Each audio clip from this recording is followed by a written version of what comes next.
Halo guys, selamat datang kembali di Republik Rupiah. Untuk hari ini kita bakal bahas tentang analisis on-chain karena melihat dari kondisi pasar mungkin banyak dari kalian yang punya pertanyaan. Mungkin beberapa dari itu adalah kapan penurunan pasar akan berakhir. Ya, terlepas dari adanya beberapa kabar yang memang tadinya negatif, terus ada kabar yang positif juga. Terus kita lihat apakah sedang berada di dalam bull market.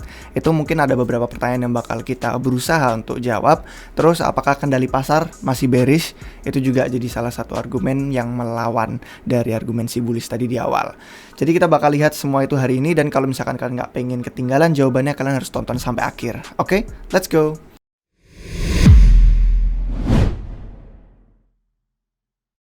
Baik guys, selamat datang kembali di Republik Rupiah. Jangan lupa juga kalau misalkan kalian belum subscribe karena kita sudah dekat lagi sama 150.000 subscribers. Nanti kita bakal ngadain giveaway besar. Dan juga kalau misalkan kalian belum dengar soal pengumuman yang kami berikan beberapa hari terakhir ini, kalau misalkan kalian minting NFT Heritage Republic DAO, kalian bisa dapat lifetime access atau akses seumur hidup untuk konten-konten membership yang selalu kami bagikan setiap hari, yang benar-benar up to date dari berbagai sektor di industri kripto dan blockchain juga. Jadi kalau misalkan kalian nggak mau ketinggalan, jangan lupa langsung cek deskripsi di bawah video ini, terus kalian klik linknya di situ, udah kami sediakan semuanya. Nah, sekarang kita langsung masuk ke data hari ini yuk, untuk kondisi pasar tentang analisis on-chain. Kita bakal jawab pertanyaan di awal tadi ya, kapan penurunan pasar akan berakhir, apakah kita sedang berada dalam bull market, atau masih dipegang kendalinya sama pasar yang bearish.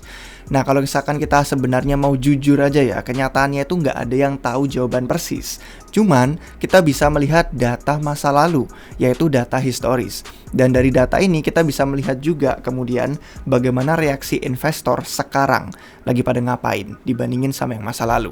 Nah, triknya kalau kita kombinasiin dua data tersebut, kita akhirnya dapat sebuah probabilitas. Kalau pengen belajar tentang probabilitas, bisa tonton video kami yang sebelumnya yang ada thumbnailnya itu Doctor Strange, memperlihatkan tentang gimana skenario-skenario itu bisa terjadi di masa depan. Nah, sekarang kita bakal lihat model mental yang sebenarnya ya. Kalau saya ngelihat pasar sekarang itu seperti yang udah dibagiin di banyak video sebelumnya, kerasa seperti feelingnya itu vibes tahun 2019.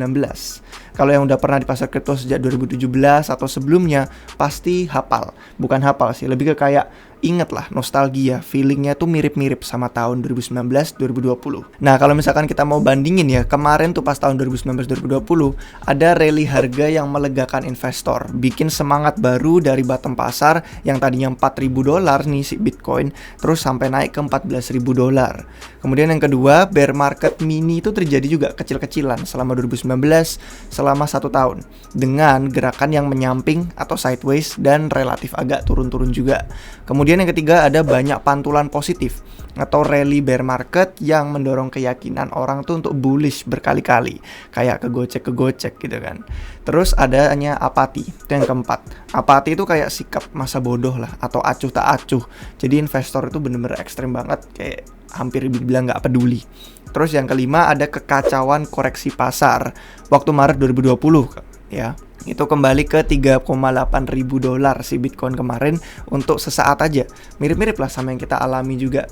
Dan pengalaman yang brutal. Tapi pelajarannya itu berharga untuk investor yang akumulasi BTC dengan penuh kesabaran dan mentalitas kuat dalam mengarungi badai pasar.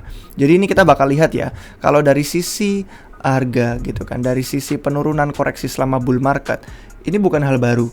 Jadi meskipun orang berpikir, ini masih koreksi dalam kayak begini, mana bisa dibilang bull market. Kita bandingin aja sama siklus-siklus sebelumnya ya. Dari yang 2011 sampai 2012, terus yang 13-15, terus ada yang 17-19, terus ada yang 2022, terus sama yang baru tahun ini 2023. Jadi kalau misalkan kita bandingin pun dari siklus-siklus bull sebelumnya, bukan hal yang mengejutkan bahwa selama kita itu merangkak gitu kan, sampai bisa nyentuh ATH baru atau puncak pasar yang baru, itu pasti ada koreksi-koreksi dalam. Dan kita lihat ini bahkan ya sebenarnya karena ini masih tahun awalnya Bitcoin sih, masih sangat volatil banget, jadi bisa bener-bener turun sampai lebih dari 62%. Itu gila banget sih, padahal hitungannya masih bull market. Terus di sini lumayan rada teredam gitu kan pas 2017, karena kenaikannya bener-bener parabolik banget kemarin 2017 itu. Nah, yang baru saja kita lewati 2019-2020 itu pun bahkan ya di tengahnya bull market ada tuh kayak bear market mini kecil-kecilan lah. Bisa dibilang kayak 2020 tuh koreksinya chaos banget, bikin orang-orang takut karena pandemi kan.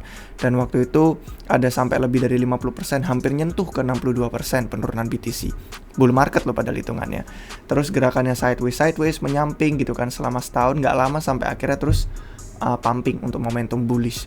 Jadi kalau misalkan nih anggapannya ya, pas kemarin FTX collapse itu kita bisa anggap dia bottom, terus kita mulai hitung dari akhir tahun kemarin sampai awal tahun ini, itu sebenarnya gerakan volatilnya yang tidak baru. Dan kita bisa bandingin sama sebelumnya, koreksinya benar-benar bisa dalam banget. Jadi bahkan dengan penurunan Bitcoin sekarang ini di bawah 25.000, ya meskipun udah rada mengambang di atas 25.000 sih, udah kayak 25.500 dan ke atasnya lagi, itu hitungannya masih kecil ya dibandingin sama siklus sebelumnya. Jadi jangan kaget guys kalau misalkan sampai ada koreksi pasar yang crashnya tuh bikin kalian takut atau panik. Bahkan di bull market sebelumnya pun itu benar-benar sampai 62% ya minusnya Bitcoin. Ya mungkin kalau kita pengen mengalami itu nanti, mungkin kita butuh BTC untuk naik dulu ke 30.000 atau mungkin kisaran lebih atas lagi untuk kemudian dibanting ke bawah, baru kerasa tuh nanti ada koreksinya dalam. Nah kalau misalkan kita lihat ya dari sisi harga technical pricing model nih. Nah ini kan kita ngelihat dari Juli 2021. Kalau misalkan kalian lihat, ini kemarin si Bitcoin pas turun ke 25 ribuan kisaran di kisaran itu kita bener-bener jebol dari 200 week moving average. Jadi gerakan rata-ratanya untuk 200 minggu. Atau bisa dibilang 200 minggu itu kayak siklus tahunannya Bitcoin gitu kan.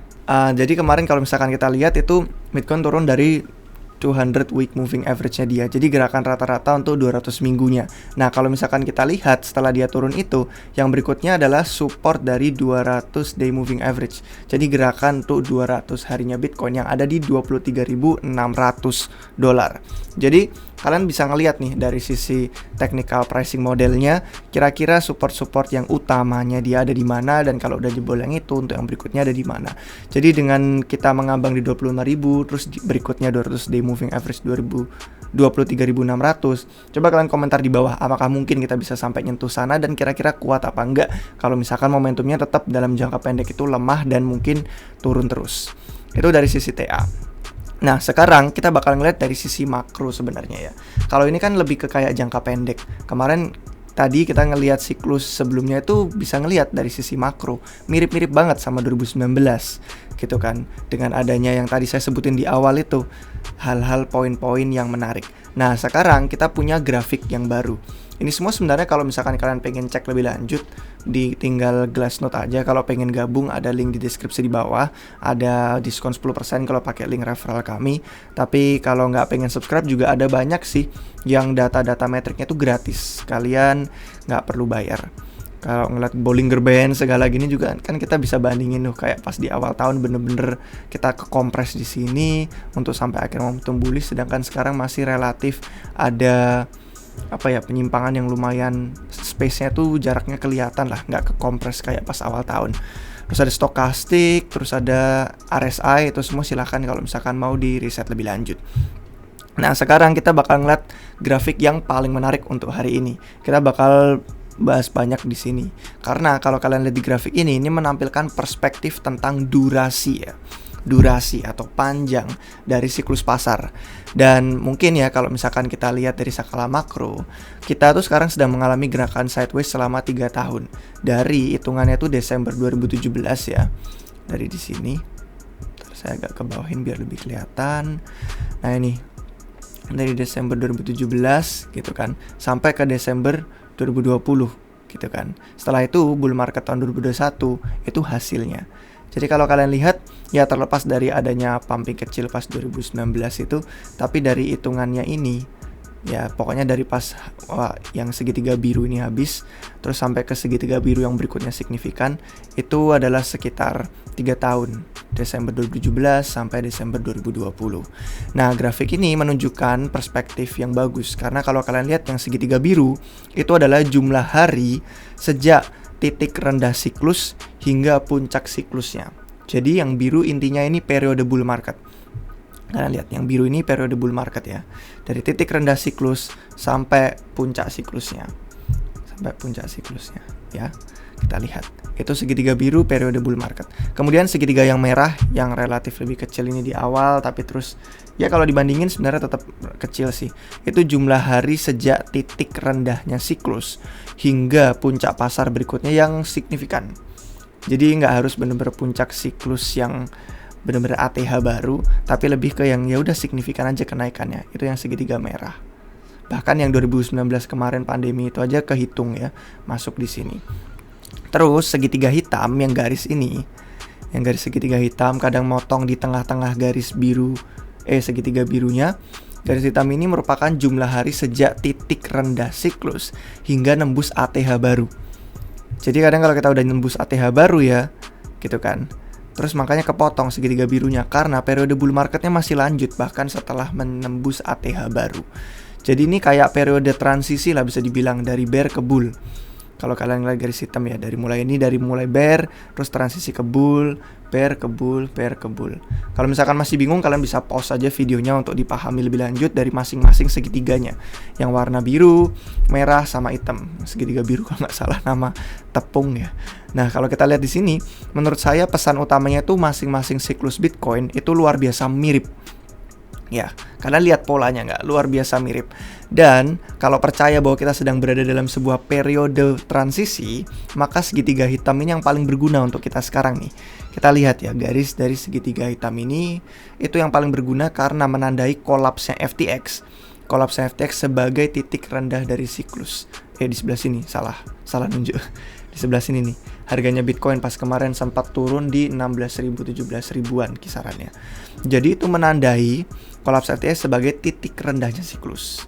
Terus sekarang kita jadi bisa melihat petanya untuk jalan ke ATH baru yang berikutnya ya, untuk Bitcoin. Itu garis yang hitam. Nah, kalau misalkan kita lihat siklus 2011, siklus 2012 ini ya, 2011-2012 itu memakan waktu 448 hari untuk mencetak ATH baru atau sekitar 1,3 tahun. Kemudian kalau kita lihat siklus yang 2015-2018 itu memakan waktu 770 hari untuk bisa mencetak ATH baru yaitu 2,1 tahun. Kemudian siklus 2018 ini sampai yang 2020 itu memakan waktu 730 hari untuk mencetak ATH baru. Hitungannya 2 tahun. Jadi yang di sini 1,3 tahun, sini 2,1 tahun, terus yang di sini itu hitungannya 2 tahun. Nah, saat ini kita sedang menjalani hari ke-213-nya sejak kolapsnya FTX ya. Sejak kolapsnya FTX, kita menjalani waktu 213 atau kalau hari ini 214 sih, hari Jumat ini. Jadi itu hitungannya setengah tahun lebih lah, 0,58 tahun. Nah, kalau sejarah itu berima, bukan berulang ya, karena sejarah nggak mungkin berulang, tapi lebih ke kayak berima. Polanya tuh mirip-mirip. Sebenarnya, kita tuh mungkin sedang akan mengalami 1,5 tahun gerakan pasar yang menyamping atau sideways.